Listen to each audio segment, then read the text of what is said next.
Rebonjour à tout le monde, on se retrouve pour la suite de cette série de vidéos pour préparer le grand DS sur la partie second degré en première spé.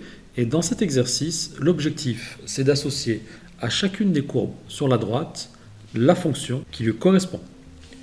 Première chose dont vous devez vous souvenir, c'est que le signe de A vous indique si la parabole admet un maximum ou un minimum. Donc A positif, on a quelque chose de cette forme-là, et A négatif, on a quelque chose de cette forme-là. Donc, pour ces deux paraboles-là, celle-ci, la violette, et la rose ici, on hésite entre la D, la fonction 4, et la A, la fonction in. Maintenant, plusieurs façons de faire pour faire la différence entre les deux. On va juste s'amuser à calculer une valeur. Ici, si on calcule f1 de 0, on va trouver quoi? Moins 0 au carré, plus 2 fois 0, ça fait 0, moins 3. Donc on sait que l'image par f1 de 0 doit être égale à moins 3. Quelle est entre cette parabole-là et cette parabole-là qui est une image en 0 qui vaut moins 3?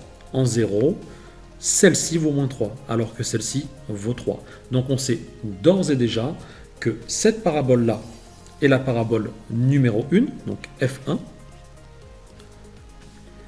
et que celle-ci, c'est la parabole numéro 4, f4 de x. Le travail est fait et on avance dans le tri. On va effacer un petit peu ici. Et maintenant, on va s'intéresser aux paraboles qui admettent un minimum. Donc, on est avec celle-ci, celle-ci et celle-ci, car A est positif. Pareil, on va calculer les images en 0 pour chacune. Ok, on a f2 de 0 qui vaut 3, f3 de 0 qui vaut 3, ça aurait été trop beau sinon, et f5 de 0 qui vaut 1 quart. Donc là, on va peut-être pouvoir trier. Quelle est la parabole qui admet un minimum? Donc c'est entre la parabole verte qui est là, la parabole rouge et la parabole noire.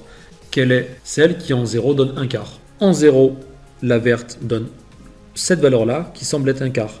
Alors on va regarder les autres. En 0, la rouge donne 3. Et en 0, la noire qui est là donne aussi 3. Donc on sait que la verte qui est là, c'est F5. On va faire un trait ici, F5 de X. Maintenant, on hésite entre les deux autres. Donc ce n'est pas suffisant de regarder l'image à un point. On peut regarder l'image à un autre point, mais on peut aussi se rappeler quelque chose d'intéressant, c'est que les coordonnées du sommet se situent en moins b sur 2a et en bêta qui est l'image par la fonction de alpha, ou qui vaut moins delta sur 4a, si vous connaissez votre cours. Donc on va regarder pour les deux le calcul de moins b sur 2a. Donc pour f2, on obtient quoi quand on fait moins b sur 2a? On obtient moins 1,5. Et pour f3, on obtient quoi quand on fait moins b sur 2a? On obtient 5,5. Quelle est entre la rouge et la noire celle dont l'abscisse du sommet se situe en moins 1,5? On va regarder où se situe le sommet. À peu près ici, donc on est vers là. L'abscisse se trouve là. Et pour la noire, on est vers là, donc l'abscisse se situe ici. À votre avis, où est moins 1,5? Il est à gauche ou à droite? Il est à gauche. Donc F2 correspond à la parabole dessinée en rouge. Et F3, celle dessinée en noir. On note ici, ça c'est F2. Ok, ça c'est F3. Et on a fini de classer les paraboles. Voilà comment faire ce genre d'exercice. Allez, on se retrouve pour la suite bientôt.